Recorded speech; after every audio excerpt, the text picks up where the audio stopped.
మరి 14 దేశాలు తిరగాలి కదా. హల్లెలూయా. 14 దేశాలు తిరగాలంటే ఖచ్చితంగా తగ్గించుకోవాలి. అలా తగ్గించుకొని ఆయన తగ్గింపుగా ఉన్నాడు కాబట్టి దేవుడు ఆయన ఏం చేశాడు, 14 దేశాలు తిప్పాడు. నాకు అన్నీ తెలుసు అనుకున్నంతసేపు అందరం చంపుకుంటూ వచ్చాడు, అందరం కొట్టుకుంటూ వచ్చాడు. ఎందుకంటే ఆ యొక్క హెచ్చింపు అలాగే ఉంటుంది. ఇక కొట్టేయాలి, చంపేయాలి, తినేయాలి, తాగేయాలి.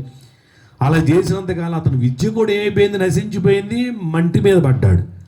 గుర్రాలు పోయినాయి, రథాలు పోయినాయి, అన్నీ పోయినాయి, ఏమి లేని వాడిపోయాడు. ఏంటంటే నాకు అన్నీ తెలుసు అనుకున్నంతసేపులో అన్నీ పోయినాయి. ఆయనకి నాకేం తెలియదయ్యా అనుకున్నంతసేపు నుంచి దేవుడు అతన్ని ప్రపంచ దేశాలు తిప్పేశాడు, గొప్పవాడు అయిపోయాడు ఈ రోజున. హల్లెలూయా. ఈ మెయిన్ కాన్సెప్ట్, ఈ మెయిన్ పాయింట్ మనం ఎక్కడ అట్టడి నుంచి ఉన్నతమైన మహాభివృద్ధులకి వెళ్ళాలి అని అంటే ఖచ్చితంగా మనము ఇది మైండ్లో పెట్టుకోవాలి అనేది ఇక్కడ ఖచ్చితంగా తెలుస్తుంది. నెక్స్ట్, అయా మేము నిన్నటి వారమే అంటే రేపు ఎల్లుండి అవుటెల్లుండు అది చేస్తా, ఇరగ తీస్తా, మురగ తీస్తా, ఇవన్నీ మనం అనకూడదంట. సొంతాలు రేపు పరిస్థితి ఏమిటో రేపు, అందుకని ఏనాటికి ఆనాటికే చాలు. కాబట్టి మనం ఎప్పటికప్పుడు కూడా రేపటి గురించి విచారణ కాదు కానీ ఈ రోజుని గురించి, ఈరోజు చేయాల్సింది ఏంటి, మనం దాని గురించి విచారించుకు మనం ముందుకు సాగాలి. అన్నిటికంటే ప్రాముఖ్యమైనది ఒకటి ఉంటుంది. ఆ పక్కనే 8వ అధ్యాయము 5వ వచనం చదువు. 8:5.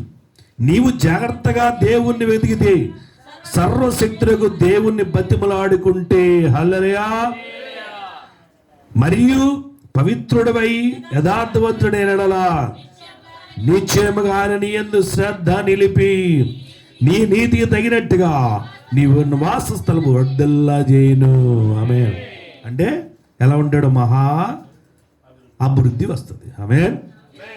ఏమంటే నేను నీతిగా ఉన్నానండి, ఏమంటే నేను యథార్థవంతుడండి, అలాగే నేను శ్రద్ధగా భక్తి చేస్తానండి, ఇంకేంటండి బతిలాడుకునేది, బతిలాడాలేంటి అనుకోకూడదు.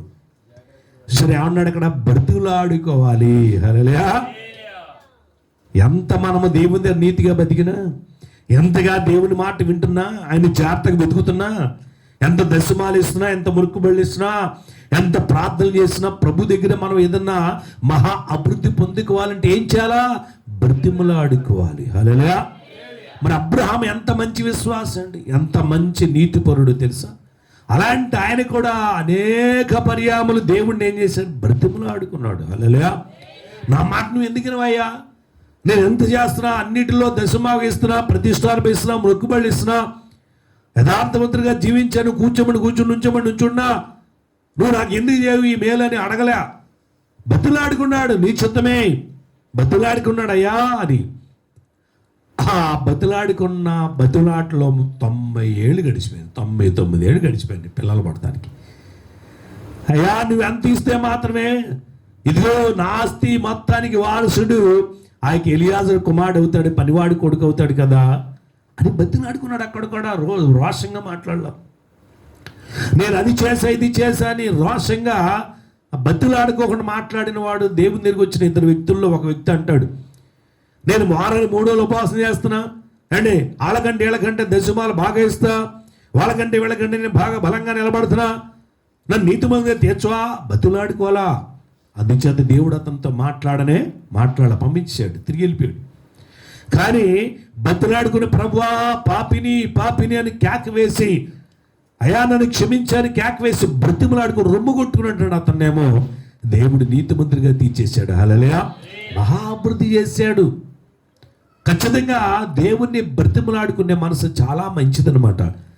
మనం దేవుని దగ్గర ఎన్నో రకాలుగా ఉపవాసాలు, ప్రార్థనలు, జాగరణాలు దేవునికి ఇచ్చే విషయంలో పర్ఫెక్ట్గా ఉన్నా కూడా ప్రభువుని బ్రతిమలాడుకోవాల్సిందే. బైబిల్ గ్రంథంలో మత్తయి సువార్త 8వ అధ్యాయంలో కుష్ఠవ్యాధిగ్రస్తు ఉన్నాడు. వాడు యేసు వారికి ఎదురుగా వచ్చాడు, నీకు జిందాబాదులు కొట్టాను, నీకు జైలు కొట్టాను, నీ వెనకాలే సమాజంలో తిరిగాను, ఎంతో పరిచయం చేశాను, నన్ను ఎందుకు ముట్టవు నువ్వు అని రోషంగా అడగల, కోపంగా అడగల, బ్రతిలాడుకున్నాడు. ప్రభువా నీకు ఇష్టమైతే నన్ను శుద్ధునిగా చేయగలవు, నువ్వు చేయగలవయ్యా. అప్పుడు ఆయన వెంటనే బ్రతిలాడుకోవటం వెంటనే ఏం చేశాడంటే, ఆయన నాకు ఇష్టమే నీవు శుద్ధుడు అయిపో అన్నాడు. హల్లెలూయా. ఇమ్మీడియట్గా కార్యం జరిగింది. బ్రతిలాడుకుంటే ఇమ్మీడియట్గా కార్యం జరుగుతుందండి. ఆమేన్. హల్లెలూయా. ప్రభువునేమో గద్దించినట్టుగా మాట్లాడు. పేతురు గారు గద్దించాడు కదా ప్రభువుని, బ్రతిలాడుకోలా. గద్దిస్తూ ఉన్నాడు పక్కన, పద్దాక వెనకాల ఉండనేవాడంట, వద్దు నీకు అక్కడ జరగకుండాగాక గద్దిస్తున్నాడు. అప్పుడు ప్రభు అతను గద్దించాడు. బ్రతిమలాడుకున్న వారినేమో ఇమీడియట్గా కార్యం చేస్తాడు. అలాగా ఆయన్ని గద్దించి అడిగిన వారినేమో ఆయన గద్దిస్తాడు అనేది దాన్ని బట్టి అర్థమవుతుంది. మనం గద్దించాల్సింది ఎవరినంటే సైతానుగాడిని గద్దించాలి. ప్రియులారా, బ్రతిమలాడుకుంట వల్ల ఏమన్నా ఉపయోగాలంటే చాలా ఉపయోగాలు, మహాభివృద్ధి కలుగుద్ది. ఆమేన్. ఇక అంతా అభివృద్ధి కలిగిన తర్వాత సౌలు ఏం చేశాడు? సౌలు గాడిదలు కాసుకొని సేపు దేవుడు బతిలాడాడు. ఇక మహారాజు గారు అయిన తర్వాత బతిలాడ తగ్గించాడు. ఎందుకంటే రూపాయి ఇచ్చింది కదా, రూపాయి ఇచ్చింది, మహారాజు గారు అయిపోయాడు, చాలా గొప్పవాడు అయిపోయాడు. గొప్పవాడు ఎప్పుడైతే ఇక రాజుగారు అయిన తర్వాత బతిలాడే మనసు లేదు. ఇక బతిలాడుకోకుండా ప్రధానికి ఆయనకి ఇష్టం చేసుకుంటూ వెళ్ళిపోయాడు. దేవుడిని అడిగేది ఏంటి?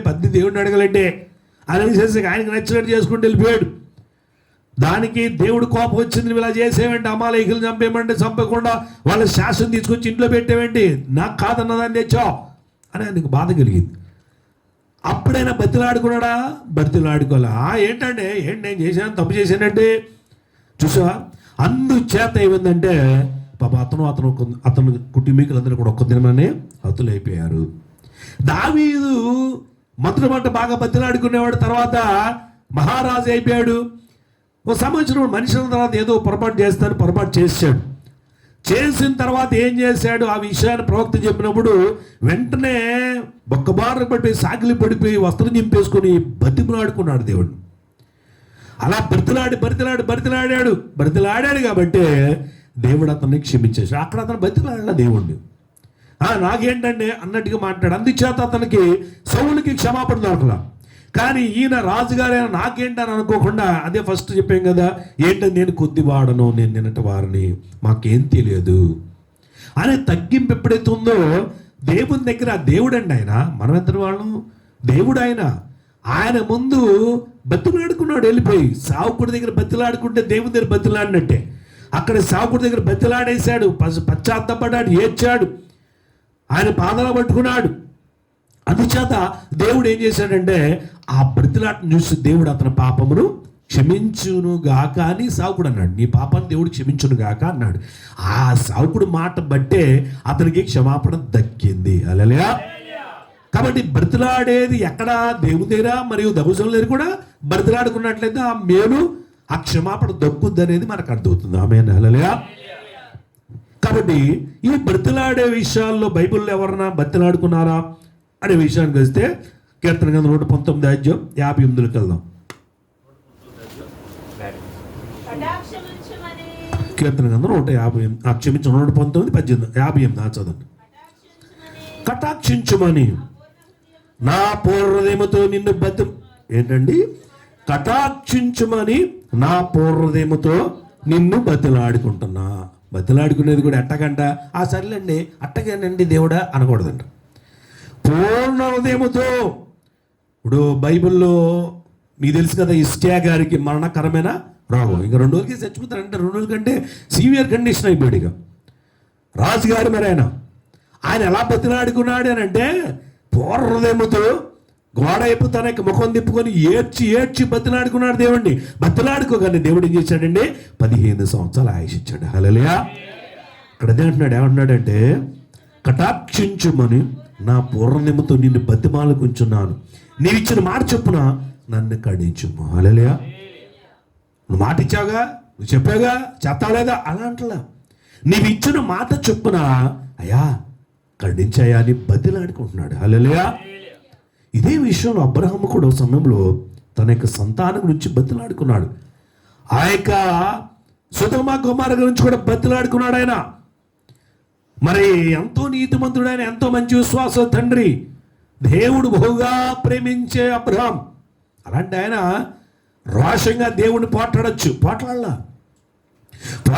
బతిలాడుకున్నాడు. అయ్యా 50 మంది నీతిమంతులు ఉన్నా సరే రక్షిస్తా కదా, 20 మంది ఉన్నా రక్షిస్తా కదా, 10 మంది ఉన్నా రక్షిస్తా కదా, రక్షించలేనా? 10 మందిని బట్టేనా? బ్రతిమలాడుకున్నాడు. పిల్లరా, ఇలాగ బ్రతిలాడే మనసాక్షి చాలా మంచిది.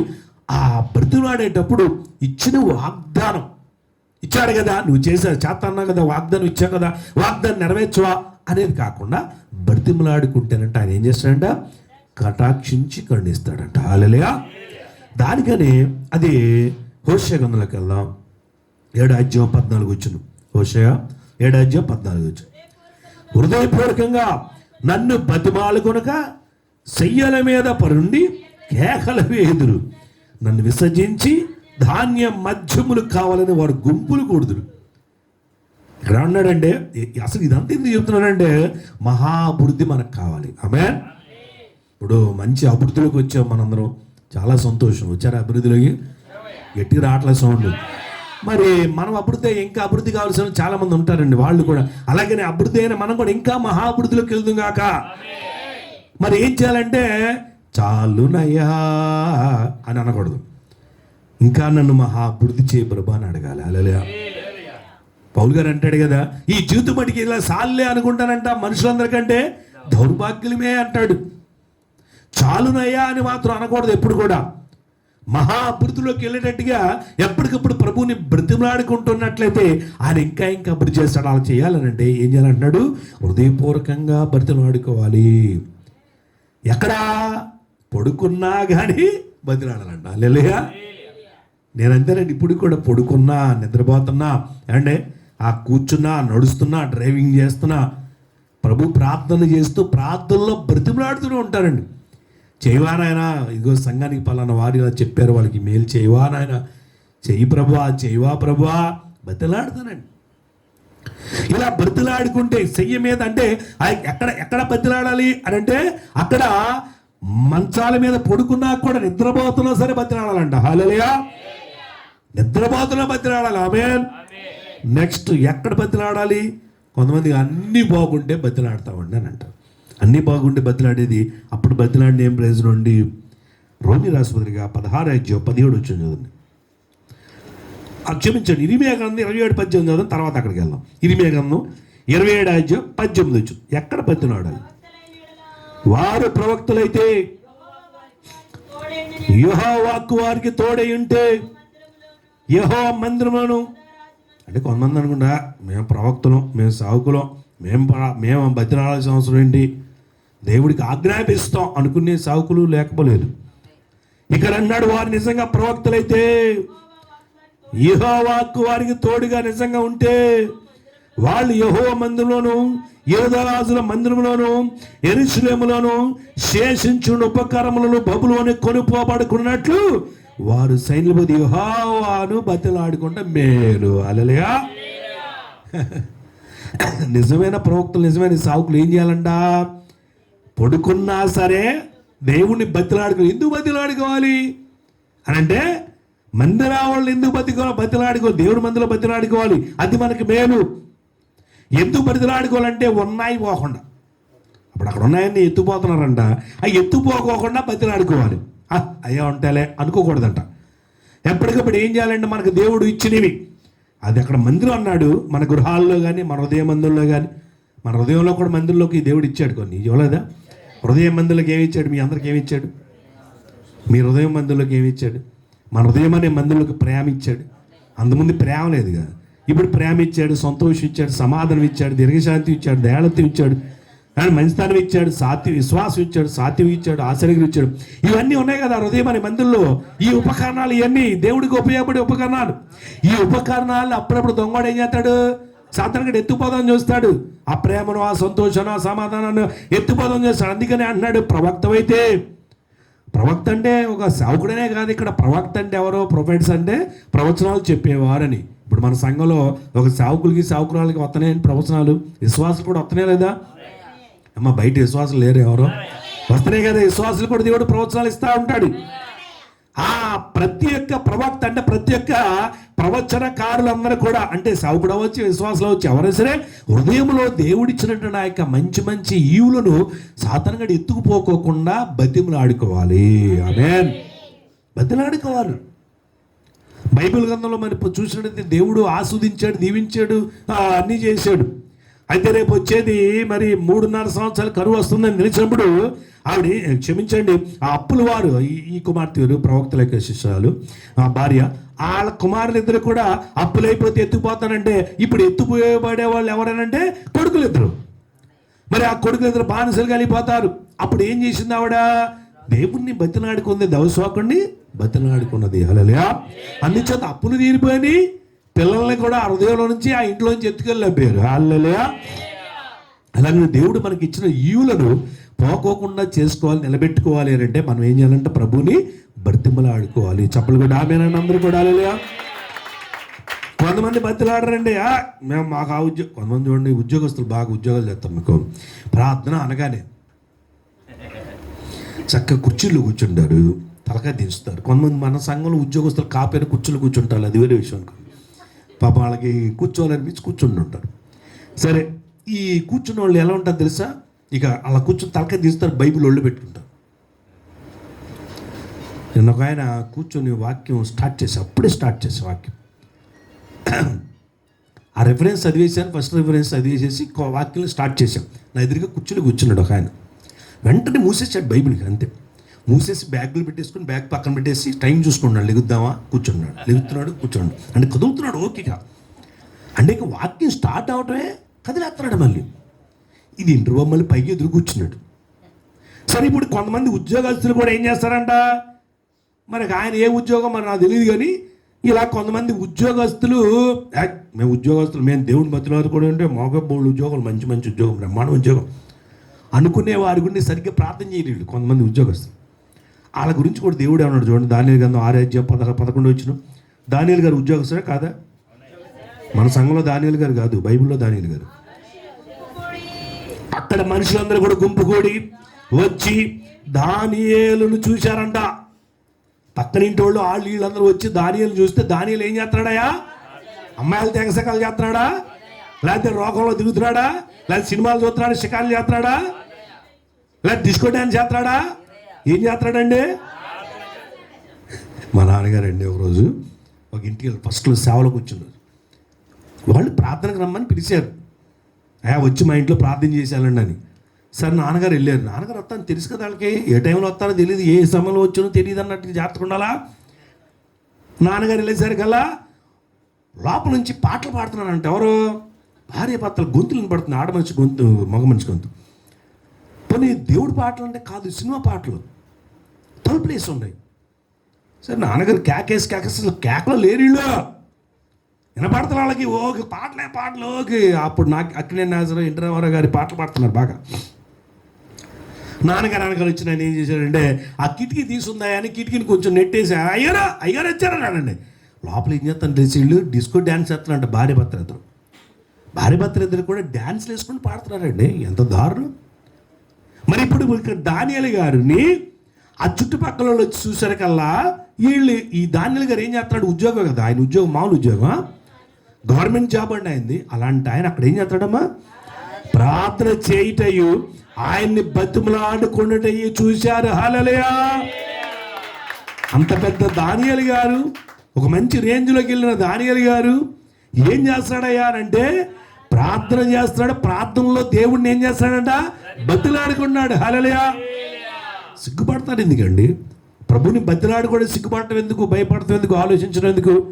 ఉద్యోగస్థాయనే ప్రార్థన చేసి బతిలాడుకుంటున్నాడు.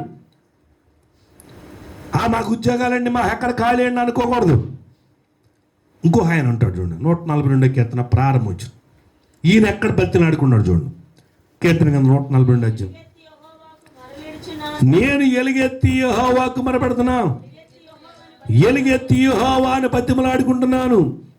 అయిపోయిందా?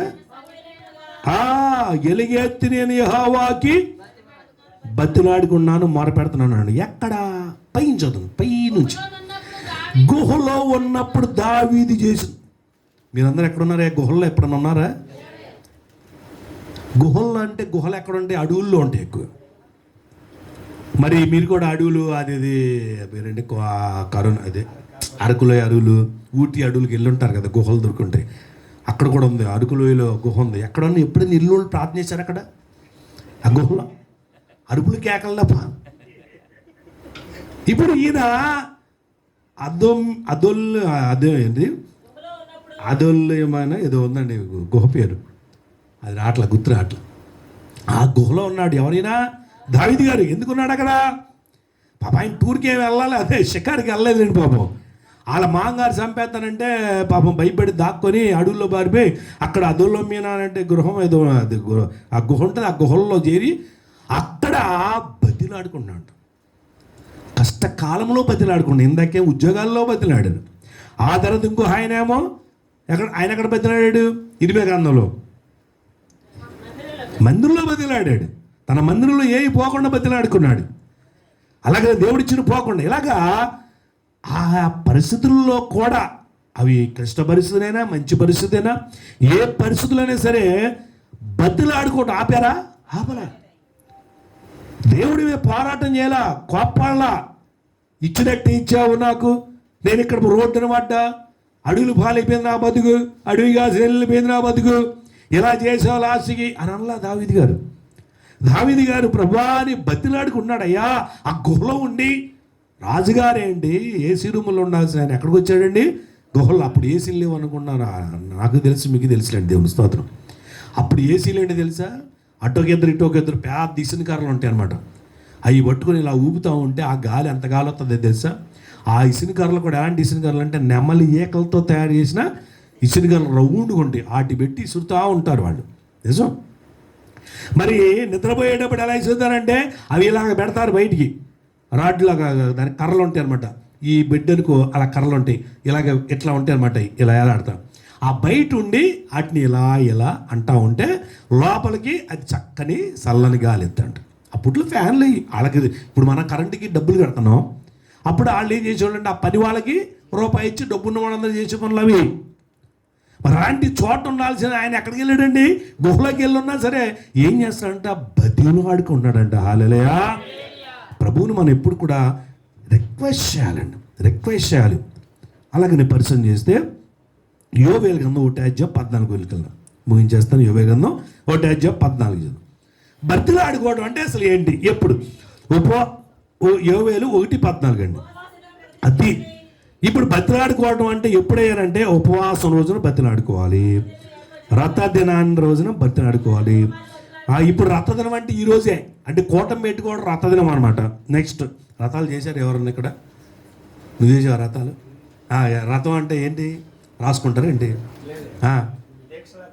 కూర్చో. ఎంతమంది? ఇంట్లో వాళ్ళు, చుట్టాల వాళ్ళని పిలుచుకోరా? పిలుస్తారు. అదే మరి రథదినం అంటే కూటంలాగా. పంతులు గారు వస్తాడు, ఏం చేస్తాడు అక్కడ? చెప్పినట్టు చేయటం. ఏం చెప్తాడు? తలకాయ దించు, తలకాయ ఎత్తు, నెత్తి మీద ఒకటి వేస్తా, ఇక అది ఏదన్నా కానీ ఆయన చెప్తాడు. ఆయన చెప్పినట్టు చేయాలి. మరి ఇక్కడ కూడా ఇది రథదినం అంటే కూటమేనండి. మరి కూటంలో అందరూ కూర్చున్నప్పుడు కూడా రథదినం ప్రతిష్ఠించుకోవాలి. అంటే బతిలాడుకున్న రోజు ఏంటంటే రథదినం అంటే కూటం రోజు. ఇంకోటి ఏంటిదండి? ఉపవాస దినం రోజు, బతిలాడుకున్న రోజు. నెక్స్ట్ యెహోవాను బతిలాడుకుడికి పెద్దలను దేశంలో, ఇంట్లో పెద్దలను చేసుకుంటారా మీరు, చేసుకుంటారు ప్రార్థన అని పిల్లల్ని అంటారు. వీళ్ళు జీరు పెద్దోళ్ళు అంటే వీళ్ళు ఏం పెద్దోళ్ళు? పరలో ప్రార్థన వచ్చే పని, పరలో ప్రార్థన చెప్పమనండి. పెద్దోళ్ళని రాదు ప్రార్థన. పిల్లలకు వచ్చి ప్రార్థన, పరలో ప్రార్థన. పెద్దోళ్ళకి రాదు. పిల్లలు మీరు చేసుకోండి. పిల్లలంటే ఎవరు అనుకున్నారు? సండే స్కూల్ పిల్లలు అనుకున్నారండి? కాదండి. పిల్లలు ఎవరైనా పిల్లలంటే కొడుకు, కోడలు అండి, కూతురు, అల్లుళ్ళు, మనం మీరు చేసుకుంటారు ప్రార్థన. వీళ్ళు మాత్రం చక్కగా అబ్బాయి మంచం మీద ఎల్లిగిలి పడుకొని ఆలోచిస్తూ ఉంటారు. ఆలోచన వల్ల ఏమైనా జరుగుద్దా? ఆలోచన కర్తవైతివి స్తుతించును రాత్రి గడియలలో ఆలోచన. హల్లెలూయా. అన్నాడు కదా, బతిలాడుకున్న వాళ్ళు ఎవరే అంటే పెద్దలు. దేశంలోని ప్రజలందరూ మీ దేవుడిని యెహోవా మందిలో వచ్చి బతిలాడుకోవాలి. హల్లెలూయా. రథ రోజున అంటే కూటం రోజున బతిలాడుకోవాలి, ఉపవాసం చేసిన రోజున బతిలాడుకోవచ్చు. ఇంకోటి ఏంటిదండి? మందిరంలోకి వచ్చి అక్కడ కూడా బతిలాడుకోవచ్చు. చప్పలు కొట్టి ఆపేనండి. హల్లెలూయా. ఇప్పుడు ఉపవాసం రోజున ప్రార్థన చేస్తారా? కొంతమంది ఉంటారు ఉపవాసం చేస్తారు, నా నీరసంగా ఉంది దగ్గర నేను ప్రార్థన చేయలేకపోయి వాళ్ళంతా అంటారు. మరి ఉపవాసం చేసింది ఎందుకు? బతిలాడుకోవడానికి. అవునా కదా? ఇప్పుడు మన పిల్లోడికి ఏదైనా కొనిస్తా అంటాం, చిన్న విషయం అంటాడు వాళ్ళ అబ్బాయిని, అరే రేపు పొద్దున కొనిస్తారా ఈ డబ్బా అంటాడు, లేదా బండి అంటాడు. అనగానే ఆడి పెట్టుకుంటాడు మైండ్లో, రేపు ఎత్తాను మా నాన్న వాగ్దానం చేశాడు మా నాన్న మాట తప్పని వాడు అనుకుంటాడు. రేపు పొద్దున నేనేం చేస్తా, ఇటు వెళ్ళిపోతాడు. వెళ్ళిపోగా నేనేం చేస్తాను, అమ్మా ఎటు వెళ్ళిపోయాడు, నాకు కొనిస్తాను మా నాన్న బండి వాగ్దానం చేశాడు, ఏమైపోయాడా అమ్మని అడుగుతాడు. అమ్మాయి ఎవరా వాగ్దానం చేసినా ఎటు వెళ్ళిపోయాడు తెలియదు, నేనేం చేయను. అప్పుడు ఈయన ఏం చేస్తాడు, ఇక అన్నం తినడుగా, నీళ్లు తాగడుగా, అది ఉపవాసం. ఏంటంటే ఇప్పుడు మా నాన్న వచ్చేసరికి నన్ను చూసేసరికి ఏంటి నీరసంగా ఉన్నాడు అని అడగాలి.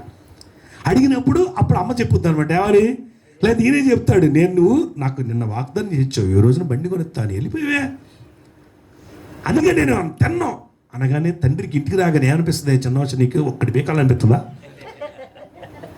అన్న ఏమనిపిస్తుంది అప్పుడు నీకు, కాసేపు బద్దులాడుతూ అక్కడికి తింటలేదు దానికి ఏమంటావు, ఇక సర్లే పదయా నీకు కొనిస్తాను అంట. నిజమైన తండ్రి అయితే అవునా, అలా ఎన్ని కొనిచ్చుంటావు కదా, కొనిలేదా, ఎవరైనా కొనిస్తారట. సరేనమ్మా ఇవాళ కాదు రేపు ఎల్లుండే సరే ఇక ఆ తండ్రి కొనిస్తాడు ఆ తల్లిదండ్రులు. అట్లాగే నేను ఉపవాస దినం రోజున ఇప్పుడు ఈ పిల్లాడు ఏం చేస్తాడు, బతిలాడతాడు, నానా నువ్వు నాకు కొనియ నానా.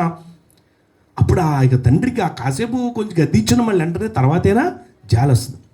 ఇదే రథదినమున అంటే ఉపవాస రోజును కూడా మనం ఏం చేయాలి, ఉపవాస రోజు బతిలాడుకోవాలి. ఆ రోజున శుభ్రంగా పడుకొని కాదు, ఉపవాస రోజు ప్రభుని బతిలాడుకోవాలి. మాకు ప్రార్థన ఎక్కువ చేయాలి ఉపవాస రోజున ఎక్కువ. కొంతమంది ఉపవాస రోజున పని చేస్తారు, ఉపవాస రోజున పనులు ఎక్కువ చేసుకుంటారు, అది బతిలాడటం కాదు, పని చేయటం అది. ఇంకోటి ఏంటంటే నా ఇంటి పని అంతా ఉపవాస రోజు చేస్తారు. మా నాన్నగారు చెప్పాడు, సావుకురాలు ఉండేదండి, ఓ సావుకురాలు అంటే ఇక్కడ సావుకురాలు మీరు కాదండి, అక్కడ సావుకురాలు. ఆదివారం వస్తే శనివారం నైటు ఆ రొమ్ము నిండా ఏంటయ్యి బట్టలు నానేసేదంట. ఆదివారం ప్రార్థన అంటే ఉతుకుతానే ఉండేదంట. ఎప్పుడు దాకా, కోటం సగం వరకు ఉతుకుతానే ఉండదు. మరి ఇక్కడ వాక్యం నడుస్తుంది, టపా టపా సౌండ్ అక్కడ. ఏమమ్మా ఆదివారం పోతే మిగతా రోజులు నీకేం తెలుసు, మరి వారం అంతా బట్టలు వద్దా. సరేనని ఆ పక్కన ఉన్న విశ్వాసం ఏమన్నా, అమ్మ మేము ఉతుకుతాలేమ్మనంటే ఉతకండి అని వెళ్ళిపోయేదంట. వెళ్ళిపోయినాక వీడు పాప ఉతికేసి ఆరేసేస్తే అస్సలు మళ్ళీ తీసుకెళ్ళి మళ్ళీ తడిపేసేదంట మొత్తం అన్నీ. ఏంటనంటే వాళ్ళు ఉతికితే నా నచ్చదా, పాలా మురికి అనేసి ఖచ్చితంగా ఉపవాస రోజునే ఆదివారం శనివారమే పని అంతా పెట్టుకున్నాడు. ఇంకో టీచర్ గారు ఉండేదంట, ఆమె కూడా అంతే, ఖచ్చితంగా శనివారం రోజు ఉపవాస రోజే పన్ను అన్నీ పెట్టుకుని ఇంట్లో మొత్తం బయట వేస్తూ అనుకునేదంట. మరి ఏమైపోతుంది, బతిలాడుకునే టైం దొరుకుద్దా, ఇక దేవుని బతిలాడుకుంటే వేస్ట్ అయిపోయినట్టే కదా. అందుకని అన్నాడు ఉపవాసం రోజున ఏం చేయాలంటే ఎక్కువగా బతిమలాడుకోవాలి. కొంత సమయాన్ని అంతా ఇప్పుడు రోజంతా నేను ఇచ్చేమంటలేదు దేవునికి, 1 గంట 2 గంటలన్నా దేవుని దగ్గర కూర్చొని బతిమలాడుకునే సమయాన్ని మనం కేటాయించుకున్నప్పుడు అప్పుడు మహాభివృద్ధి అవుతాం. హల్లెలూయా. నేను ఉపవాసం చేసేదంటే సరిపోదు కదా, ఉపవాసం ఉండాలి, దాని దగ్గర ప్రార్థన ఉండాలి, బతిలాడా ఉండాలి. కాబట్టి ఇంకొక 2 మాటలు చదివేసి ముగించేస్తానండి. మార్కు సువార్త 5:18 బతిలాడిలో ఉన్నారా, మనమే బతిలాడాలి, మన అయ్యగారు చెప్తున్నాడు అనుకో. అక్కడ ఆయన దోనెక్కినప్పుడు దెయ్యములు పట్టినవాడు ఆయన ఎదుట,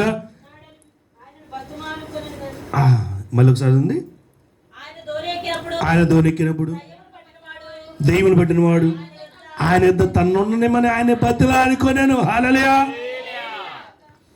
దెయ్యం పట్టేసి స్వస్థపడిపోయాడు, కాడి పద్దాకు పేరు పడిపోయింది ఏంటంటే దెయ్యం పట్టుడని. ప్రభు దగ్గరికి వచ్చి అంటాడంట, అయ్యా నీ దగ్గర నన్ను ఉండనివయ్యా అని బతిలాడుకున్నాడు. మీ అందరికీ అయ్యా నీ దగ్గర నేను ఉండను ప్రభువా అనేవాళ్ళు ఎంతమంది ఉన్నారు? దెయ్యం బట్టి స్వస్థపడగానే అతను ఏమంటున్నాడంటే, నీ వద్ద నన్ను ఉండనివయ్యా అని బతిలాడుకుంటున్నాడు. నీతో నన్ను ఉండనివయ్యా, నీ వద్ద నేను ఉండాలయ్యా, ఎందుకంటే ఎంత గొప్ప కార్యం చేశావు, సమాధులు ఉండవలసిన వాడిని గృహంలో చేర్చావు, దేవానికి స్తోత్రం, నీ వద్ద ఉండనివయ్యా అని బతిలాడుకుంటున్నాడండి. ప్రభు దగ్గర మనం కూడా ప్రభుతో మన జీవిత పర్యంతరం ఉండుటకు, ప్రభువా నీతో నేను జీవించాలి ప్రభు అని బతిమలాడుకోవాలి. నమ్మిలుండి ఆమెను హల్లెలూయా అన్నాం. అదే రోమి రాసిన 16:17. సరే ఇప్పుడు ఇక ఇవన్నీ బతిలాడుకున్న వాళ్ళు కనపడ్డారు. ఇప్పుడు ఫైనల్గా మనకు దేవుడు ఏం చెప్తున్నాడు? సహోదరులారా, మీరు నేర్చుకున్న బోధకు వ్యతిరేకముగా భేదములను ఆటంకములను కలిగే వారిని కనిపెట్టుండని మిమ్మల్ని బతిలాడుకుంటున్నాం. హల్లెలూయా. ఇప్పుడు ఇక మనం దేవుని బతిలాడుకుంటున్నాం. ఇప్పుడు దేవుడు మనకేం చెప్తున్నాడంటే, మనల్ని బతిలాడుకుంటున్నాడు, ఆయన కూడా మనల్ని బతిలాడుకునే ఉన్నాయండి చాలా. అవన్నీ చెప్పుకున్న సమయం కాదు. మీరు నేర్చుకున్న బోధకు వ్యతిరేకంగా భేదములు ఆటంకములు కలిగే వారిని కనిపెట్టుకొని ఉండండి. హల్లెలూయా. మనం నశించిపోయే స్థితిలో, అట్టడి స్థితిలో, హీన స్థితిలో ఉన్నప్పుడు యేసువారి దగ్గరికి వచ్చినప్పుడు యేసువారు ఆ మొదటి స్థితి నుంచి కొన్ని బోధనలు మనం చేశాడు. కొన్ని వాగ్దానాలు, కొన్ని విషయాలు చెప్పబట్టే అయ్యే మనల్ని ఈ రోజున మహా అప్పుడుతో తెచ్చినాయి అని నేను నమ్ముతున్నాను. మీరేమంటారు? నమ్మితే చెప్పలు కూడా హల్లెలూయా అనండి.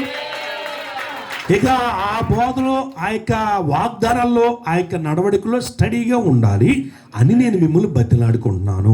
ఈ మధ్యలో ఏదో ఒకటి చెప్తారు. ఇప్పుడు ఈ మధ్య బాగా నిన్నెవరో పాస్టమ్ గారు చెబుతుందండి యూట్యూబ్లో.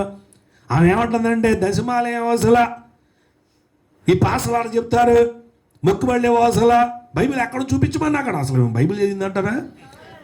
బైబిల్లో ఎక్కడ చూపించమంటది ఏంటండి? నాకు అర్థం కాదు. ఆడెవడో కూర్చోబెట్టేసి ఆ యొక్క టీవీ అతను కూడా అడుగుతూ ఉంటే ఎవరి గారు చెబుతా ఉంది ఏంటో. అసలు నాకు ఆశ్చర్యం వేసి ఇదేంట్రా బాబు ఎట్ట తయారైపోయారు. ఇప్పుడు మన విశ్వాసులు చక్కగా ఒక చక్కని స్టడీలో నడుస్తున్నటువంటి వాళ్ళు, మహా అప్పుడు దూతున్న వాళ్ళు ఇలాంటి ఇంటి ఏమైపోతారు? మా అయ్యగారు ఏంటంటే చెప్తాడు, మా అమ్మగారు ఏంటంటే చెప్తారు, వీళ్ళు అసలు టీవీలోనే చెబుతున్నారు. టీవీలో చెప్పేవాళ్ళు అందరూ గొప్పవాడే ఏంటి? వీళ్ళు టీవీలో ఏం చెప్పారంటే వీళ్ళు ఏదో మహాత్ములు అనేటువంటి ఆలోచన కలిగి ఉంటామే కానీ అసలు బైబిల్ ఏం చెబుతుంది? ఆమె ఏమంటది? పాత నిబంధన గ్రంథంలో ఉంది, అది తండ్రి అయిన దేవుడే ఆజ్ఞ, అంతేగాని కొత్త నిబంధనలు ఎక్కడా లేదు. లేదా? మత్తయి సువార్త 23:23 లేదా? మీరు పుదీనాలోను సూపులోను జీలకర్రలను, యేసువారు స్వయాన మాట్లాడిన మాట ఇది, మీరు పుదీనాను సూపులోను జీలకర్రలను 10వ వంతు ఇస్తున్నారు.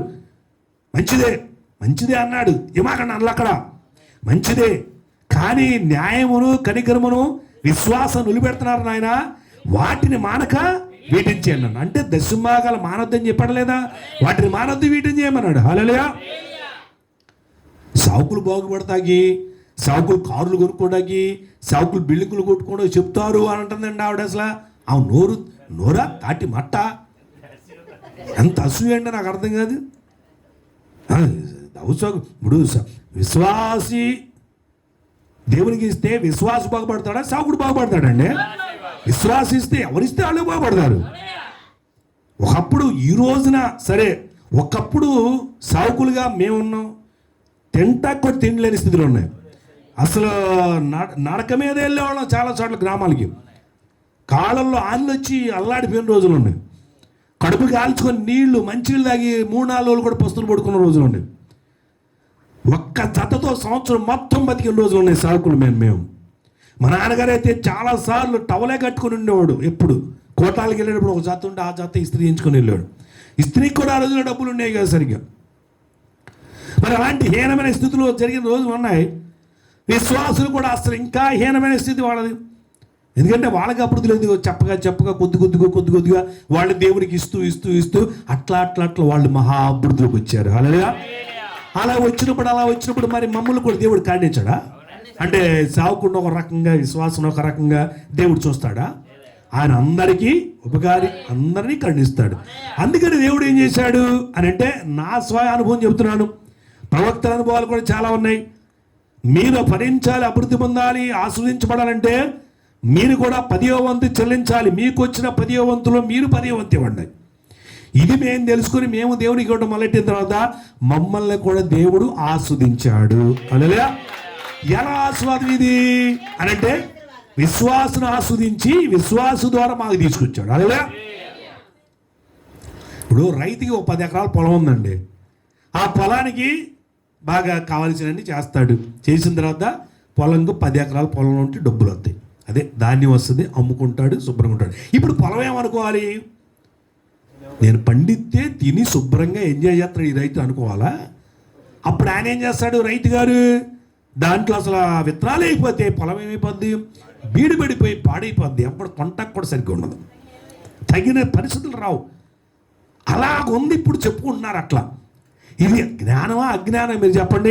అజ్ఞాన సంబంధమైన ఇటువంటి మాటలు మాట్లాడే వారి వైపు మీరు చూడకండి అంటున్నాడు. అది అలా ఆ మొట్టమొదటి బోధ, ఆ మొట్టమొదటి పరిస్థితులు మనకి దేవుడు ఏం చెబితే ఈ రోజుగా మహా అభివృద్ధిలోకి వచ్చామో ఆ మొదటి పరిస్థితిని విడిచిపెట్టకూడదని ఆనాడు సంఘంలో ప్రకటన గ్రంథంలో ఖచ్చితంగా 7 సంఘాలు క్లారిటీగా తెలియజేశాడు. అలా కాబట్టి ఇదే చెప్తున్నాడు, ఇలాగ మీరు తప్పిపోకూడదు అని బతిలాడుకుంటున్నాను అంటున్నాడు. హల్లెలూయా. ఆ విషయంలో కూడా నెక్స్ట్కి వెళ్తే ఏం బతిలాడుకుంటాడు దేవుడు? 1 కొరింథీ 4:13 దూషించబడి బతిమాడుకుంటున్నాము, లోకమునకు మురికిగాను అందరికి పెంటగాను. ఎప్పటికి దూషించబడి మనం తిట్టినోళ్ళు కూడా మనం ఏం చేయాలంట? బతిలాడుకోవాలంటాడు. మీరు బతిలాడుకోవడం తప్పదని అంటున్నాడు. మనం తిట్టినోళ్ళు కూడా ఏం చేయాలంట? బతిలాడుకోవాలి. నెక్స్ట్ 1 పేతురు 2:12 చదువు.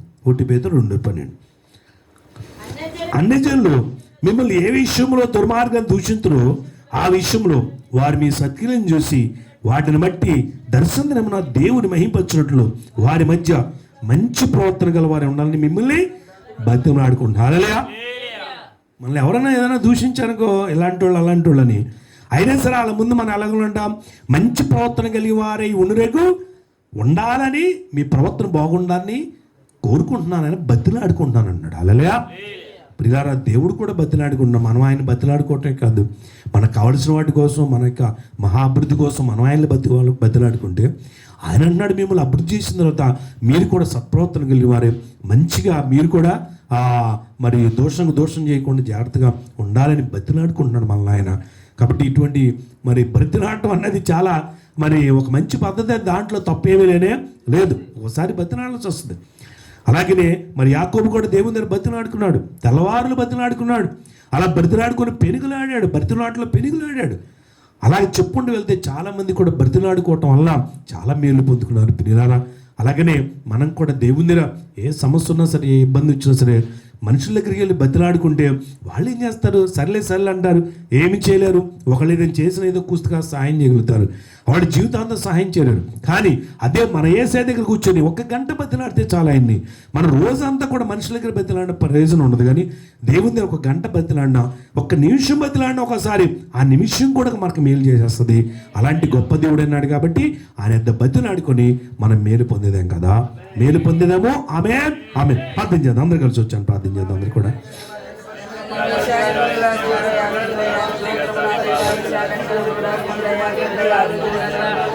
చిన్న ప్రార్థించండి, బతిలాడుకోండి. వ్రత దినమందు కూడా బతిలాడుకోమంటున్నాడు కదా, ఉపవాస దినమందు బతిలాడుకోమన్నాడు కదా. ఒకవేళ ఏదైనా సరే నీకు దేవుని నుంచి కావాలి అని